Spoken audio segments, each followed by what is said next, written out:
Usa ka pagtuo, usa ka tingog, usa ka katawhan.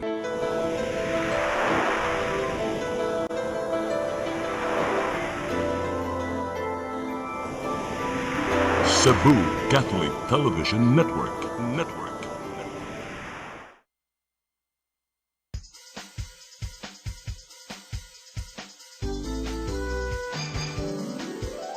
Hello Cebu, maayong buntag.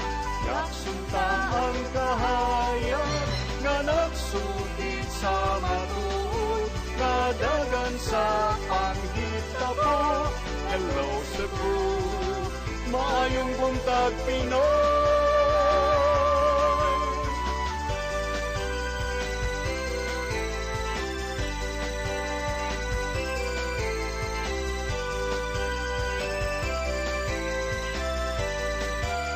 Ang katugtungan sa mga katawhan. Hello Cebu, hello Cebu, maayong buntag Pinoy, maayong buntag Pinoy, maayong buntag Pinoy. Hello Cebu, maayong buntag Pinoy. Adlaw karon nga Miyerkules, adlaw sa atong inahan sa kanunayng panabang pitsa 17 sa buwan sa Disyembre tuig 2025. Sa ngan sa akong partner nga si Attorney John Destacamento, ako niyang alagad sa kahanginan Malu Inocando Tabar, uban ni Miyang tud sa alas 9 karong buntagas ng programang Hello Cebu, maayong buntag Pinoy. Samtang nagpaabot ta sa ato ang weather update ikan sa Pag-asa Mactan ato sang ipadangat ang ato ang front page or niya na bastong linya, no? Ato ang okay.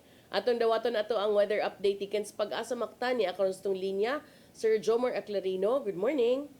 Yes, ma'am. Good morning sa tanan ug sa atong tanan tigpaminaw kini atong latest weather update karong adlaw. Shoreline ang paday nakaapekto sa silangan bahin sa northern ug central Luzon samtang kini amihan nakaapekto sa bambahin sa northern ug central Luzon. Intertropical Convergence Zone o ITCZ nakaapekto sa habagatang bahin sa Mindanao ug easterlies o init na hangin gikan sa dagat Pasipiko nakaapekto sa Central Visayas, lakip na ang probinsya sa Cebu. So makasinati kita karong adlaw. Generally fair weather, gawas ini ni mga patak-patak na mga pag-ulan ug kini localized thunderstorms. Hining ito na sa kasarangan ng hangin masinati sa Central Visayas, kadagatan malinawan nga ito na sa kasarangan ang pagbalod. Temperatura sa Cebu 26 to 32 degrees Celsius, ang haring adlaw mosalop alas 5:26 sa hapon, ang dagat mutaob sa alas 10:39 sa buntag, muhunas alas 2:42 sa hapon.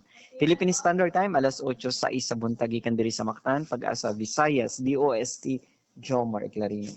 Daghang salamat Sir Jomar Aclarino ug maayong buntag yung tanan din sa Pag-asa Mactan. Karon arita sa ato ang front pages, kay excited na kay si Rodel iya na yung ipakita atong front pages sa mga pamantalaang lokal ug nasyonal atong sugdan sa Sunstar Daily. Sa Sunstar Daily, Upland Development ban-eyed after Tino. Sa Super Balita sa Sunstar, upat ka scammers sikop sa NBI. Sa The Freeman, Upland Development Moratorium-eyed to be declared in Cebu City. Sa Banat News, sa The Freeman, tulo na nulis sikop sa pulis, mga suspect nagsakay og e-bike. Sa Philippine Daily Inquirer, more provisions in DPWH-DA budgets questioned. Sa Philippine Star, 72 medical groups want health pork scrapped. Sa Manila Bulletin, Lacson says reenacted budget better than graft-ridden one. O sa Tempo, Bondi gunman's Philippine stay probed. Mao katong front pages sa mga pamantalaang lokal ug nasyonal. Sa among pagbalik, ako nang makauban si Attorney John Destacamento aton nang papadangat usab ang atong mga balita. Please stand by. Hello Cebu,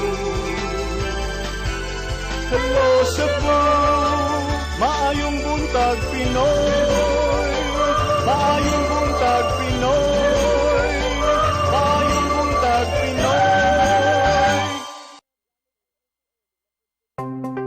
Discover the beauty of the Philippines.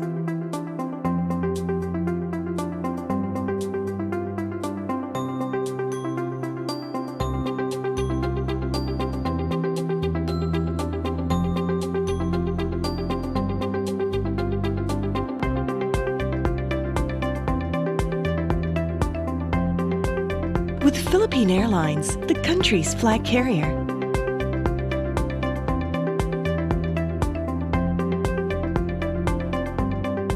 The airline that lets you feel the warmth of the nation.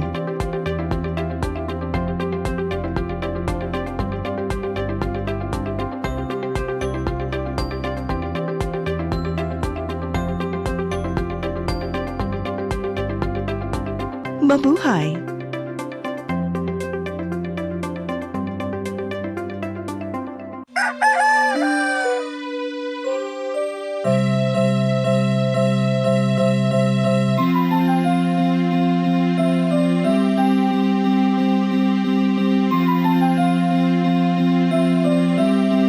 Ma, wala na dita, ma. Palod, ma.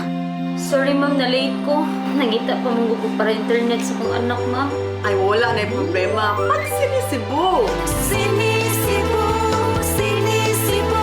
For your internet connection, And for the signal of your cable TV. so fast and straight, that transmission to your home. Sinisibo. Sinisibo, sinisibo. Offers you to have fiber optics. For your viewing experience, perfect and clear so fast. So great and affordable for you to enjoy. Sinisibo. Cine-Cebu Television Network Incorporated offers fiber to the home broadband internet bundled with fiber to the home cable TV connection. Cine-Cebu Television Network Incorporated with its operation in Metro Cebu and the whole province of Cebu soon. And affordable for you to enjoy. Sinisibo. Hello Cebu, hello Cebu, maayong buntag Pinoy, maayong buntag Pinoy, maayong buntag Pinoy. Balik ta sa Hello Cebu, maing buntag Pinoy alang sa itong mga balita. Nagunas to mga balita karong buntaga, kapulisan sa syudad sa Subo may hulagway nga malinawon o gapsay ang unang adlaw sa Misa de Gallo. Wa sila makatalag bisan unsa nga krimen sa sulod ug gawas sa simbahang Katoliko. Ang kasayuran ihatod ni Arnold Bustamante. Kapulisan sa syudad sa Sugbo wala makatalag krimen atol sa unang adlaw sa Misa de Gallo. Mato ni Police Lieutenant Colonel Jose Los Baños, ang information officer sa Cebu City Police Office, nga hapsay ug malinawon dra ang maong nga relihiyosong kalihukan sa simbahang Katoliko. Usa sa mga rason niini sigon ni Los Baños mao ang daghang presensya sa mga pulis diha sa kadalanan ug sa gawas sa simbahan. Alas 3 pa lang sa buntag gipakatap na ang dulan sa sintos ka mga pulis uban sa mga force multipliers o mga ahensya sa gobyerno nga mitabang sa pagbantay sa kahusay kalinaw. With regards to the assessment sa unang adlaw sa Misa de Gallo na to, so far peaceful naman ang pagpahigayon. Ilabagan sa ato ang mga pulis na nakadeploy sa mga respective na simbahan na to sa Cebu City. Wala rin mga reported na mga untoward incidents, sir.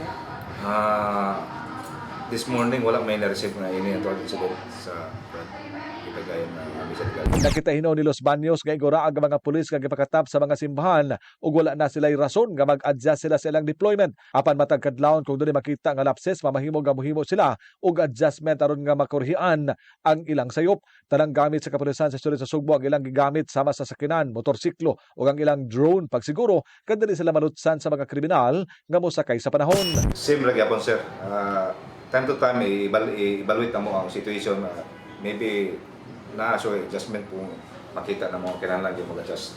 Mila na usab sila og mga simbahan nga doon daghan nga mga tawo nga nanimba kini mao ang Cebu Metropolitan Cathedral, Basilica Minor del Santo Niño, Santo Rosario ug ang Capitol Parish. Ang mao nga mga simbahan doon gipangmontar nga mga police assistance desk aron maiduulon kung doon problema nga motumaw sa mga manimbahay. Magpadayon ang alert status sa kapulisan sa Region 7 hangtod na sa paghuban sa pagsugat sa bagong tuig. Arnold Bustamante, CCTV News. Sa laing bahin, pagpamaligya o mga pabuto sa dakbayan sa Lapu-Lapu, gisugda na karong kagahapong adlaw. Nagpahigayon og joint operation ang mga otoridad aron sa pagsuta kung kumpleto sa mga dokumento o nakasunod ba sa fire safety measures kining mga manindahay. Ang kasayuran ni hatod ni Crystal Joy Felerca.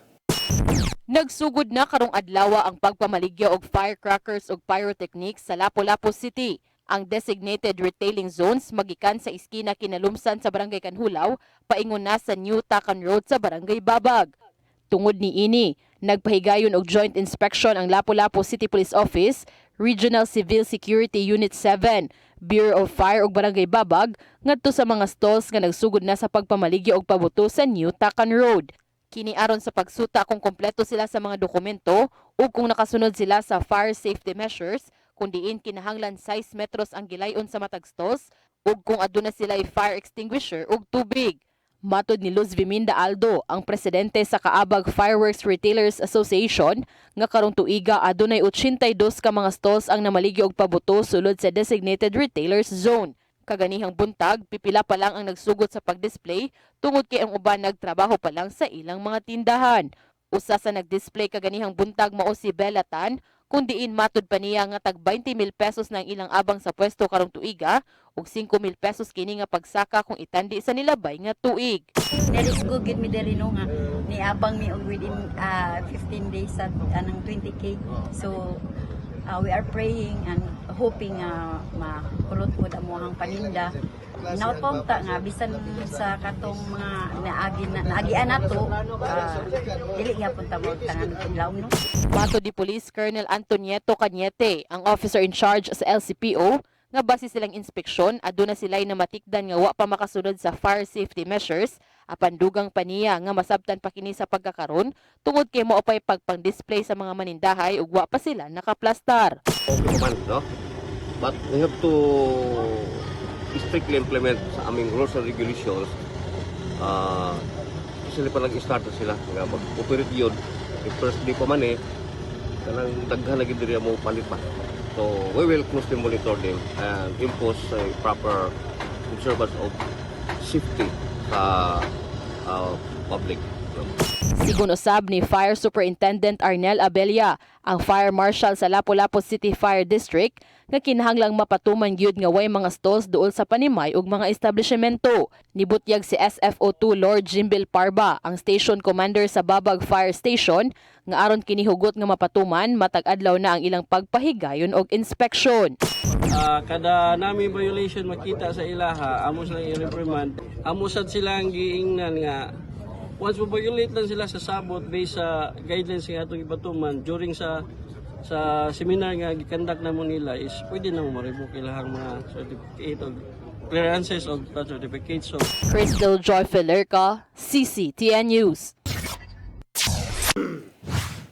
Sa laing bahin, incentives alang sa regular nga empleyado o job order workers sa Mandaue City Hall, gilaumang madawat karong buwana na pasar atul sa sesyon sa konseho ang ordinansa kabahin sa pag-release ni ini.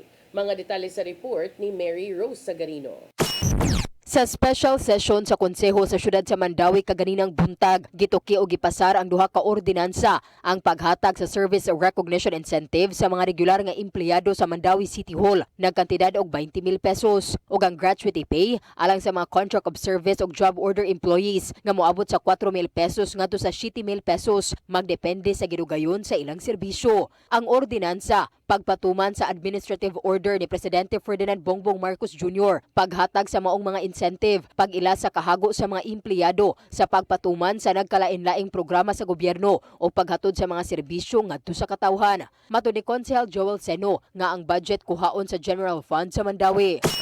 Is given recognition to these people as rendered exemplary. Now, with respect to the involvement of the city, it was really the mayor who instructed the appropriate agencies in the local government to fast-track the implementation of the administrative order. Gipaningkamutan nga mahatag ang mga incentive karong buwana. Hopefully, but since we know the financial condition or the financial health of the city, so we are the local finance is trying its best nga madungan na to, but if dili siya madungan, for sure madawat gyapon. But murag mauna og paggawas ang SRI and then ang year-end bonus sa mga regular nga empleyado nagkantidad og 1 ka buwan nga suhulan ang nadawat na ni adtong Nobyembre, samtang ang salary differential sa mga job order employees dili mo minus sa 5,000 pesos. Mary Rose Sagarino, CCTN News.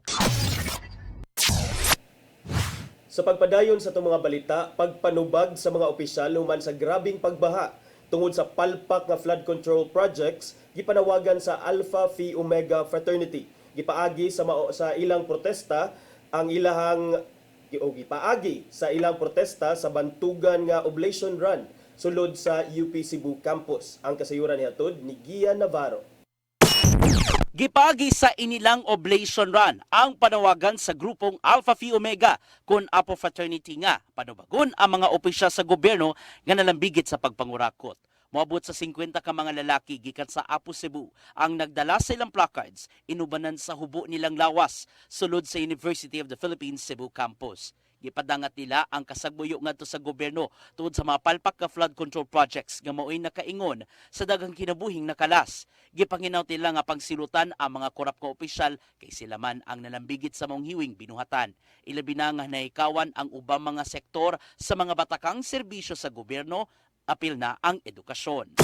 I think we share most of the sentiments sa other two, if not all, nga ang nahitabo karon sa Cebu, di lang sa Cebu, Manila sad, because of the flood control, sa corruption. Ipahigayon ang bantugang oblation run sulod sa UP Cebu campus dungan sa kasumaran sa centennial anniversary sa Apo Fraternity. Kininausab ang pagbalik sa maong protesta human na hunong sa nakalabay lang nga 5 ka tuig. Nasayran nga ang oblation run gisugdan sa UP Diliman niadtong 1977 ug gipadayon kini sa ubang campus apil na ang Sugbo. Maong giawhag sa Apo UP Cebu chapter ang ubang tawo nga inay nga mahugyaw sa ilang mga nakita mas maayong sabton ang kultura isip usa sa ilang advocacy. The people who are watching this or are here, naka-observe, may they take it not as an event or a mockery, but an advocacy because there is a reason behind and there is concerns that we are raising for them to hear and know the voices nga naghilom-hilom. Malampuson ang comeback sa oblation run nga dunay igong pagtugot gikan sa mga kadagkuan sa UP Cebu.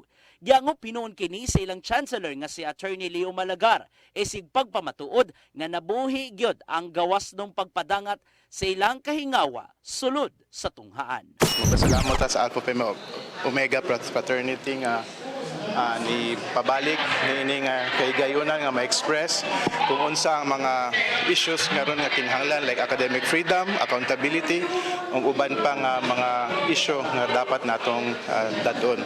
Ian Navarro, CCTN News. Sa atong katapusang balita, kapin sa 3 ka kilo nga shabu nga matud paalang sa Pasko ug bag-ong tuig, nasakmit ikan sa 2 ka lalaki nga mamaligya ig kandila sa dakbayan sa Tagbilaran. Lakip sa nasikop sa laing operasyon ang usa ka welder. Ang kasayuran ihatod ni Arnold Bustamante. Duha ka mamaligya ay og kandila ug usa ka welder ang nadakpan sa managlahing nga anti-illegal drug operation sa managlahing barangay sa Tagbilaran City Police Station sa Bohol. Niadtong Domingo sa hapon ug gabii, ang labing uwahing nga nadakpan mao aga duha ka mga mamaligya ay kandila alas 9:25 sa gabii dito sa puro ka 8 barangay poblasyon sa siyudad sa Tagbilaran, probinsya sa Bohol. Ang mga suspitsado gilang nga sila nga Milvin Montemayor, 52 anyos, kasamtangan nga nagpuyo sa barangay Tultulan, lungsod sa Dawis, Bohol, apan lumad nga taga Marikina City sa kauluhan, ug ang iyang konsabo nga si Joey Polinar, 43 anyos, lumad nga taga Nueva Ecija, apan kasamtangan nga nagpuyo sa Purok 2 sa Barabeles, lungsod sa Dawis. Nakuha gikan kanila ang 3 ka dagkong puto sa gitoang shabu nga motimbang sa 3,040 grams nga mobalor ang tanan sa 20.6 million pesos. Samtang nadagpanusab sa kapulisan ang usa ka welder alas 3:45 sa hapon sa susamang adlaw dito sa Purok 3 sa barangay Dampas sa siyudad sa Tagbilaran. Ang nasikop gilang si John Labasa, 36 anyos, nga nagpuyo sa Purok 6 sa barangay poblasyon sa lungsod sa Ubay, probinsya sa Bohol. Nasakmit ikan kaniya aga duha ka puto sa gitoang shabu nga motimbang sa 129.9 gramos nga mokantidad sa 883,000 pesos. Mato ni Police Lieutenant Colonel John Karen Escobar, ang hepe sa Tagbilaran City Police Station, nga base silang gihimo nga background investigation, si Montemayor nadakpan na niadtong Oktubre 5, 2015 sa Tagbilaran City Police Station ug ang ikaduha niadtong Pebrero 3 sa Baclayon Municipal Police Station sa kaso gihapon sa illegal nga drugas. Ilang na monitor ang illegal nga kalihukan ni Montemayor, di nahatdan kinig daghang supply sa illegal nga drugas alang sa kalingawan sa Pasko ug bagong tuig. Human makuha ang tanang impormasyon, gilusad dayon ang bypass operation sa pagkigalayon sa Philippine Drug Enforcement Agency 7. Arnold Bustamante, CCTN News.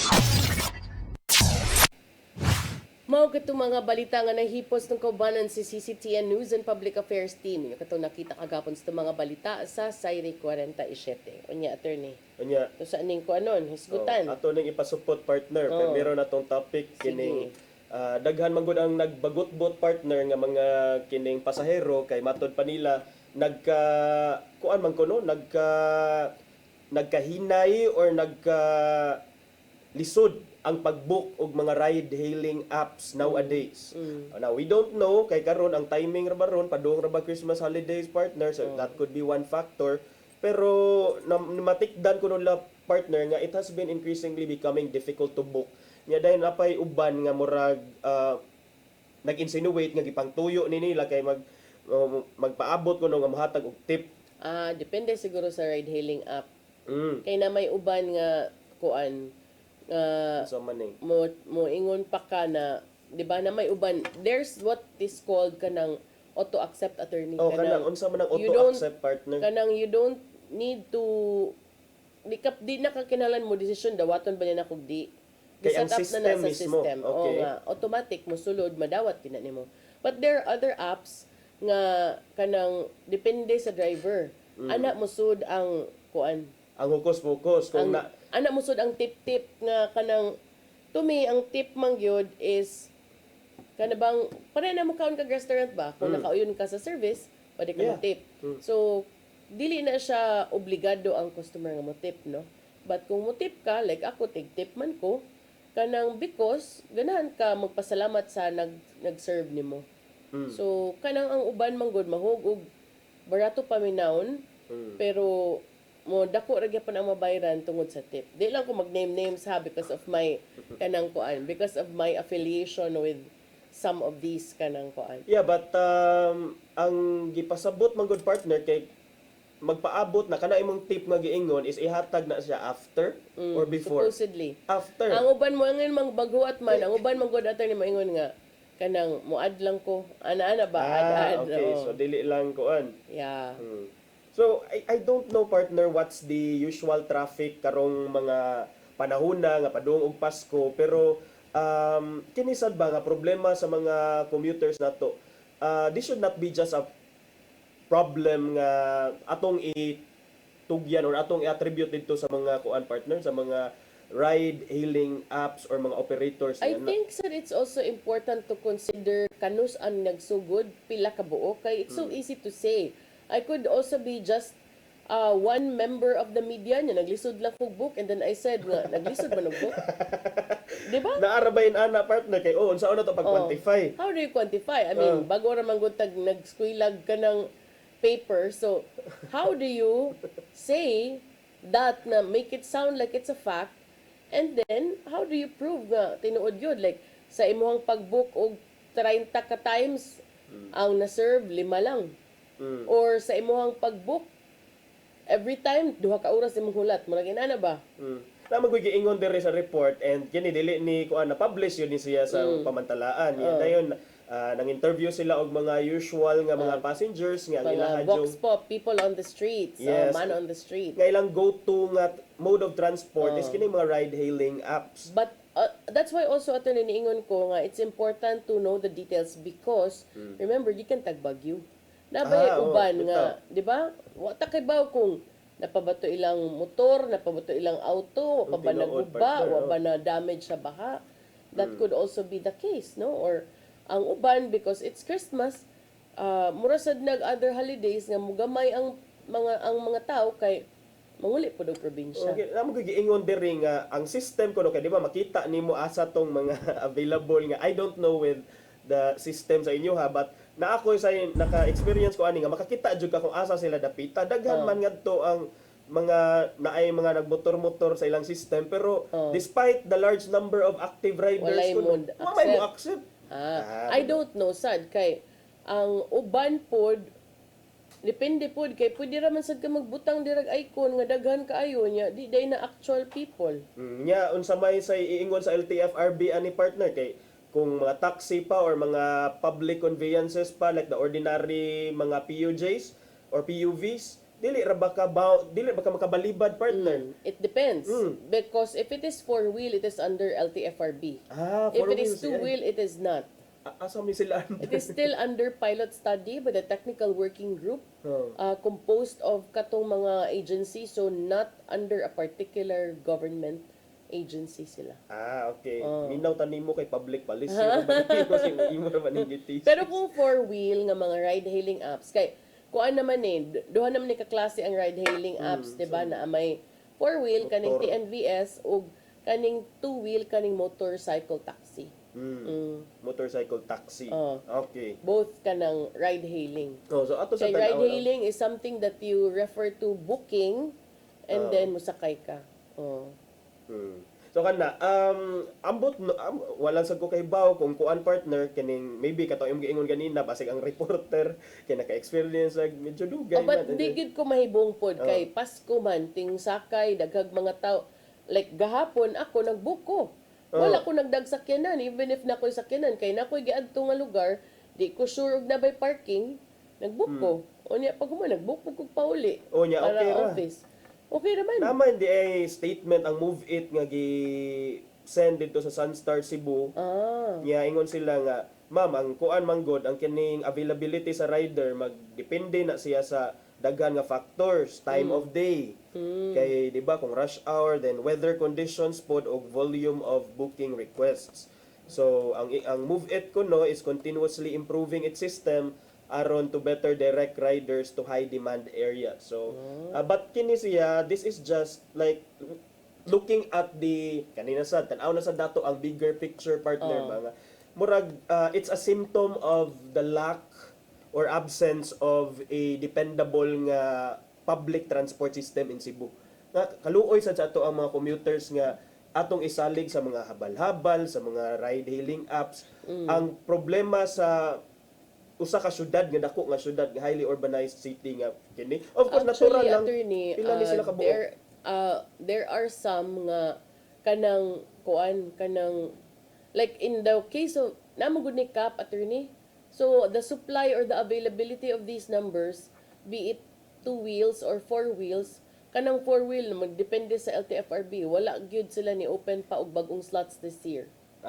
Yung pasabot nga Cap, dili sila makapatuyang og sige. Pagalitan man ka na koy auto, gusto na ko ikuan, dili.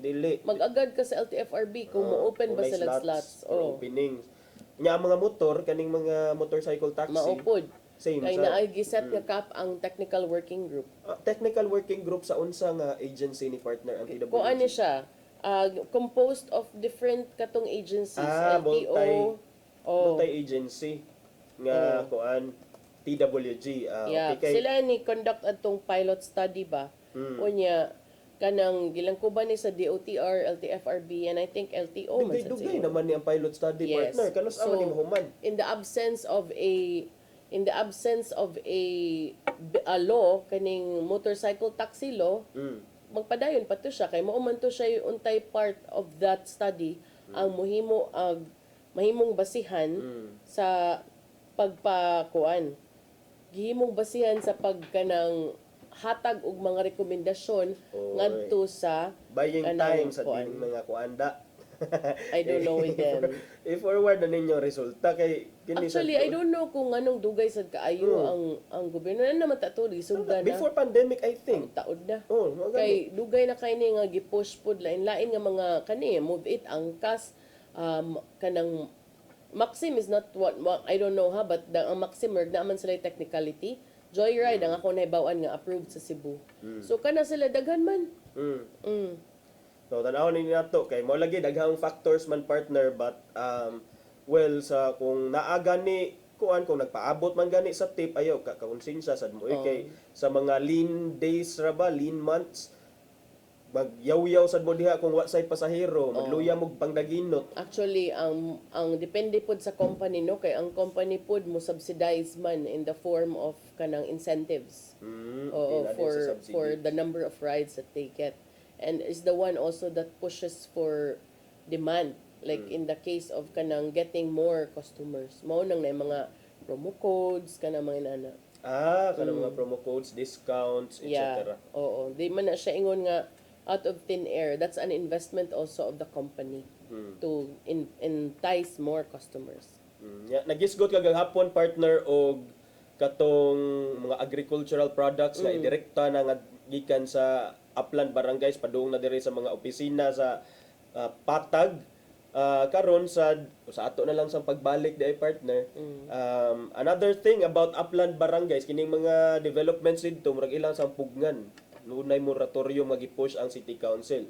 Kana og lain pang issue partner ato ang isgutan sa atong pagbalik. So please stand by. Hello Cebu,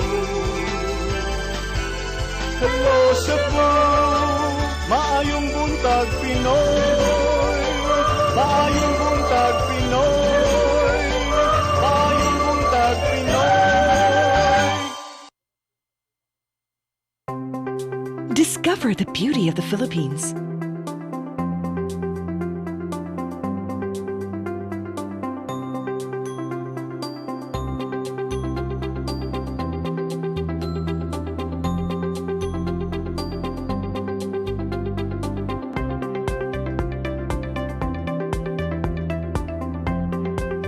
With Philippine Airlines, the country's flag carrier.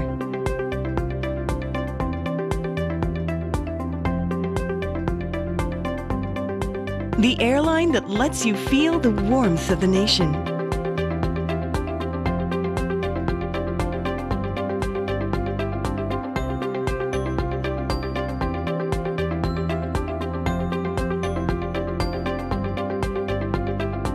Mabuhay!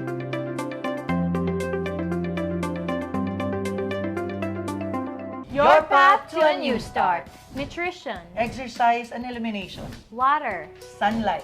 temperance, Air. rest and recreation. And most of all, Trust in God. Learn from our doctors.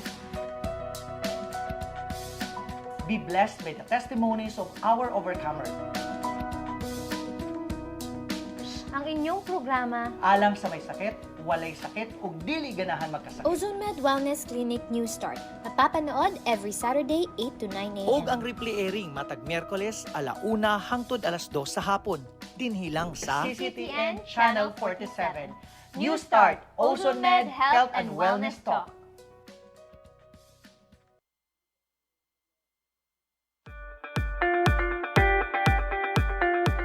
Congratulations! Nunito Tatay Dodong A. Lamchua, awarded as Cable TV Maverick, Father of Cable TV in the Philippines, given by Philippine Cable and Telecommunications Association Incorporated, PCTA, from Phil Products Group of Companies.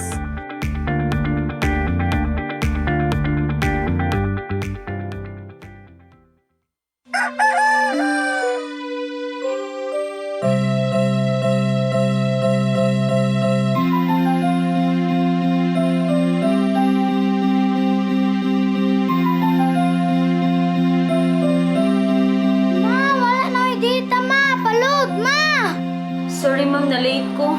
Nangita pa mong gusto para internet sa kong anak ma'am. Ay, wala na yung problema. Pag sinisibo. Sinisibo, sinisibo. For your internet connection. And for the signal of your cable TV. So fast and straight, that transmission to your home. Sinisibo. Sinisibo, sinisibo.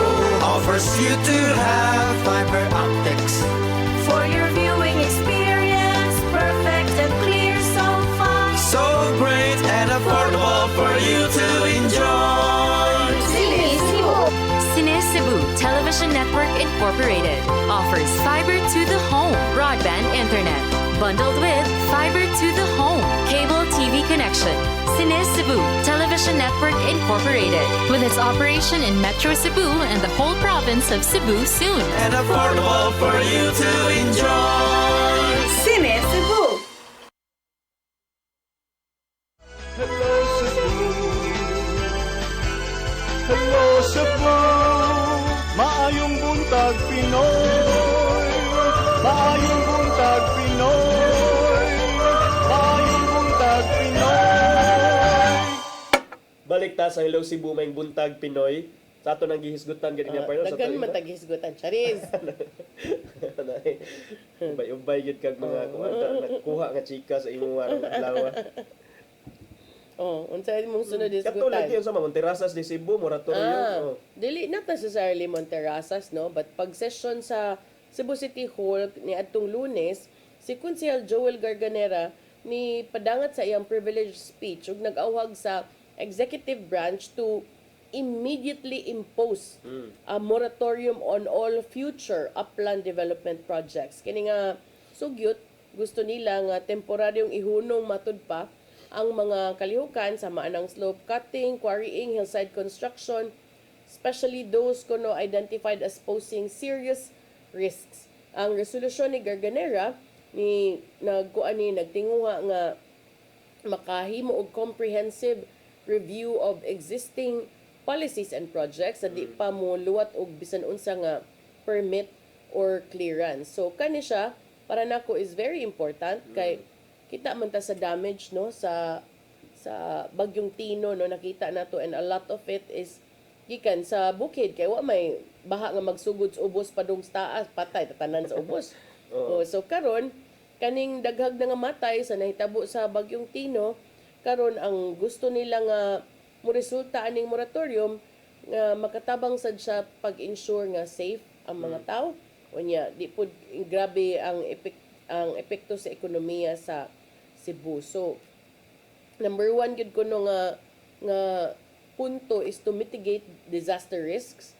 Unya ang pagpadayon matud pa nga pag-develop aning mga high-risk areas, daghan kunong mga tao ug mga dapit ang mas posibleng maapektuhan sa mga pagdahili sa yuta ug kining flash floods sama sa atong nakita ug nahitabo ato sa bagyong Tino. So gawas kuno ana kanang infrastructure stress, more on technical naman nino kanang mga siltation ug mga soil erosion sa mga kuan.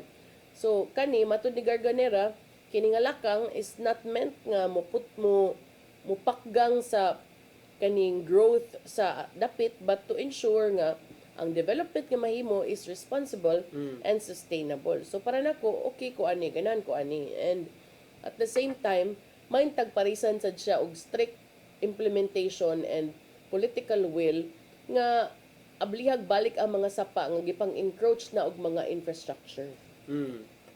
Kaya daghan ra ba mga anak partner ba pero kana sus kay bawod ta partner nga it needs a lot of political will. Abot ka kinsa ka nga mayor ang murag mo anha sa kulon og mga silingang dapit ka oy kamo murag so far wa pa ko kakita og mayor nga main anak partner, but well magpaabot ta kay mo lagi ni atong mga na-experience lately nga mga disasters, baha, medyo nagka-worsen na gyud.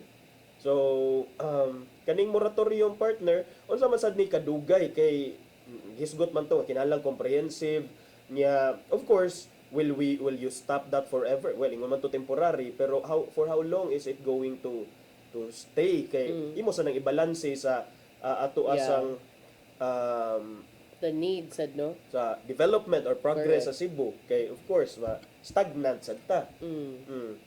So kana ilaha kay kuan pa man ni privileged speech pa man to iyaha, sugyot pa man to. I think it's also good for members of the city council to kanang say no unsa ilang tan-aw kabahin ani. Kana siya. So hopefully kanang mo lagi ni. And then dili lang unta sa Cebu City partner bisan sad sa probinsya kay I don't know, wala pa ko nakakita jud og unsa joy rason atong murag study or an official who can really pinpoint, although natay madunggan nga tungod magud kay nga upaw na atong kabukiran, but wala joy murag official nga statement about ana kung tungod ba gyud anang quarrying ug asa ni dapita ang quarrying. Okay, nay uban mo ingon nga tungod sa quarrying nasa mo ingon nga dili ako ang nag-approve sa mga quarrying mga projects. But kato di ba a lot of or much of the di ba bukid sa Central Cebu partner kay di ba mga bukid-bukid adi. Daghan bukid sa Cebu gyud unya kanang mura man to siya tumi kanang you want to ganahan ka motugkad gyud kung unsa gyud og kinsa gyud one person, one area, one something to blame. Murag di gyud tungod gyud to sa heavy volume of rains ni Tino unya. Nakuha na siya na perfect Aggravate. formula to come up with a flash flood.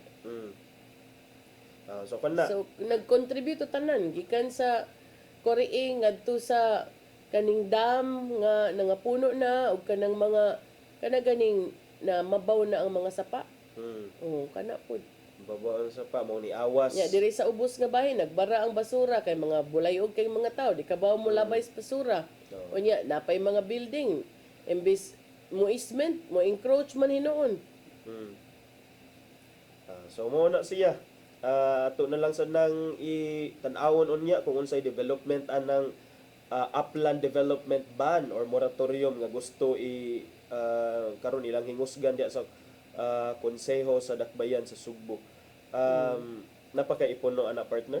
Depende na buto na lang nato ang lakang sa executive branch kay mo'y muluwat og moratorium ug unsa say lakang ani sa DHSUD kanang sa housing kay sila man sad ang mo review sa land use plan aning mga kaning mga nagkalain-laing dapit.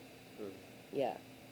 Nya unsa man ning Pilipinas partner nga nahimo naman siguro ning training ground sa mga kuan it's good kag ISIS kay ganina kay katong mga shooters sa Bondi Beach unsaon ni Bondi Beach shooting dito sa Australia. Kay mo anak to ara ba dito naglaag-laag. O gani akong giwarningan partner. So nga mikalas og dili mo mino sa 15 ka mga kinabuhi kay didto man kining Bondi Beach partner murag famous ni siya nga kining murag tourist destination ni didto sa New South Wales duol-duol sa Sydney, Australia nga daghan kaayo nag-celebrate didto kay murag apparently there was a Jewish holiday Hanukkah festival of lights man siguro ang Hanukkah. So they were celebrating na all of a sudden they heard some mga tingog sa buto nya mo dayto 15 ka mga turista in town ang mga nangamatay. Nya apparently ang katong father and son nga gitumbok nga maoy partner nga maoy mga shooters dire di sila sa Pilipinas last November. For a good 1 month dire kuno sila nag-train sa pag-shoot. Confirmed ba nga training yun? Well, mao na ang naa sa report pero ang ni-confirm sa sa DFA kay for 1 month from November ano sa man to? They departed on November 28. Nya naabot sila Manila November 1, so mga 28 days sila diri sa Pilipinas. Ambot sa kung unsay gipang kuan nila, gipang buhat nila diri pero na ako'y nabasahan nga dire ko sila nag-train sa ilahang pag we cannot be we cannot totally say that's highly unlikely because si Maria Ressa wrote a book before called From Bin Laden to Facebook, and it was there where she extensively wrote and revealed paths. Naasad na siya seeds of terror katong Al-Qaeda sad mga ISIS nga mga issues and then while wa na giangkon sa Pilipinas but daghan man tog mga nanggawas gyud nga mga reports nga pipila ka bahin sa Southern Philippines gihimo gyud nga training ground of ISIS aligned and Al-Qaeda aligned nga mga terrorist groups sama sa mga Jemaah Islamiyah. So sagaran sa ilang training matud pa kanang yung murag gubat kay layo ba yan niya daghag bukid sa Mindanao. Ang kani di ay balita partner nga diri kuno sila nakakuha og military style training sa Pilipinas. Dili ni basta-basta ang asa ni siya ni gawa sa BBC man ni partner, British Broadcasting Company niya. Bawar bata ay ko ingna dili siguro ni sila magpa-siatap og fake news. Ang ilahang mga gisite nga source kay mga security sources pod. So duna say mga duna say authority when it comes to these matters. Kining duha mag-amahan, they allegedly received military style nga training for a month before the shooting in appears nga murag ila jud giplanuhan. Nagkat-on yun sila. Yeah, kay niari yun ka for training kung tinuod man gani. Mao na nga daghan man. In fact, katubitaw Marawi Siege. Unsa man to? di ba, ISIS-aligned militants man to. So, Yes. naagi mga ingon ana ang mga possibilities. In fact, sa katong reports ni Maria Ressa, niingon gid siya nga dunay claims ko no nga kanang for responsibility of the attack which leads to the possibility that Philippines is or will become an epicenter of activity in Southeast Asia. Tungod sad sa kadaghan natong lutsanan. Ang Pilipinas. Well, ang AFP sa partner may clarify man sa gagahapon nga oy what type proof ha nga naay training for mga terrorists here in the Philippines. Oh, yeah, kayo lain sa kay mo angkod mo, di ingnon sad mo ngano man yung dakpa. Diba? Karon kay maingon na sila, of course, maingon yun sila nga wala kay of course that's their job. Yeah. But well, asa man dayon gikan ning mga balita nga ni kuan man ni tumaw man ning mga ingon ana. Inana. So luoy lang kaayo kay usa sa man namatay di ay a 10-year-old girl. So ana naglipay ra ka ani nga beach nga ligo-ligo ra kag dagat nga kalitan na kag paarak, di ba? Ganito naasad toy good news nga part aning balita kay katong naasad toy usa ka tawo diha nga iyang gimanhandle tong usa sa mga shooters. Katong nangilog. Iyang giilog. Ni Kalitsa was brave enough to go and bisag duha no lisod ba na kung usa ra siguro arang-arang kay what if igon ka atong usa, but he was so brave iyang giilog iyang kuan gyud nailog sa niya. Kay may gani sad kay long ang firearms kay dali ra sad niya makuha kay kung kuan sa to kung 45 ra siguro to medyo lisod-lisod but kato at least napugnan ang more deaths because of that heroic act. So kana no fascinated man gud kay kuan ni kana bang before sad pag COVID basa sad ko atong hot zone and it was very kanang detalyado. Nganong from Al-Qaeda to Facebook? Because na establish man nga dako sa role in terms of communication and networking and recruitment. On social media, gamit na nila. Yes. Oo. That's been there for a while now. Almost 10 years na. Dili ra bata mo tuo kay katubit ang warning sa una nga katong social media was being used as early as 2016 ba to katong US nga elections. Trump.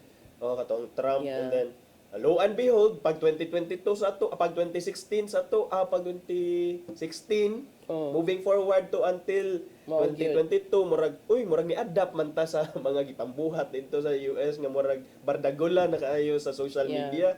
Daghan na kaayong mga murag people trying to feed on your trying to get into your psyche. Well, it's rage bait.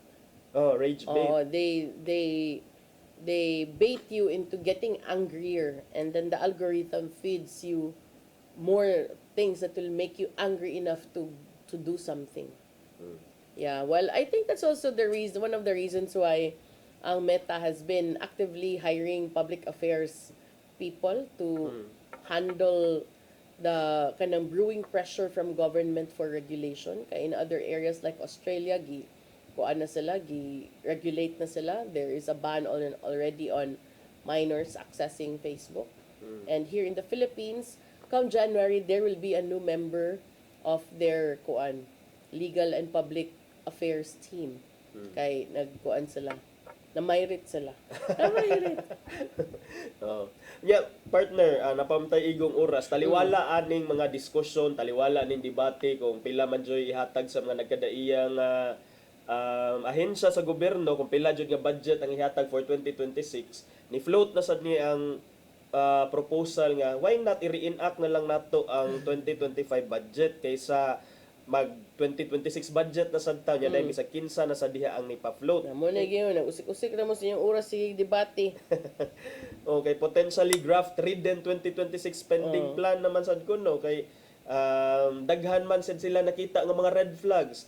For example, sa farm to market roads, imo na ning na-mention Senator Francis Pangilinan, iyaha man jud ning familiar magyud siya sa kini mga projects involving farm to market agriculture ba niya? Pangilinan dili more on asking to siya nga mag-source ta directly from farmers.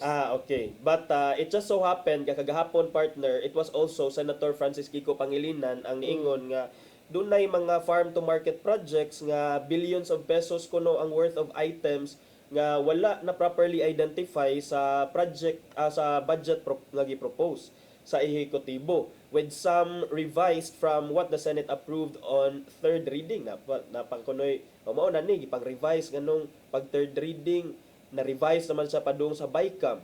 Na ako na approve nga 33 billion for the Department of Agriculture's farm to market road projects, which was more than double the 16 billion nga gipropose ni President Marcos. Kinsa naman sad ani ang nag-insert sa gi-times 2 man hinuon. Kinsa say makabenepisyo ani. Mabitaw daghan kaayong daghan ding kaguli. Ang mga ni partner no nga murag it's a government-wide nga scheme. Di man ni mabuhat og usara partner. Kuan gyud siya, web of unsa na. Kuan na gyud siya kanang bureaucratic ba nga bulok nga sistema. But you have to start cutting, otherwise it will just thrive and prosper. So, ang nitpa-float sa ani nga dapat i-reenact na lang ang 2025 is si Senator Ping Lacson rapod nga. May pa na lang ay i-reenact na lang itong budget in January or even in the first quarter of 2026 than magpa-out ta og budget nga unchecked or corruption conducive and worse That's the case, no? Considering, unsa naman ron, I think this is the last week for session. December naman. Wala na. Makuha na yun na. Ma-reenact na. If di nila mapasar karon. So, mana siya partner. Medyo nagkaguliyang pasad sila dito sa budget. Yeah. Pero, unsa man, ang so far, wala pa ba yung mga preso nga bag-o nga dagko nga fish? But napamay kuan, 23, pasig pasok pa sa banga, kay mo big ingon. Na Christmas gift. Di ba? Yeah, wala tayo oras. Ato ipadangat ang giandam ni Tatay Dodong ani ang pulong ug kinabuhi.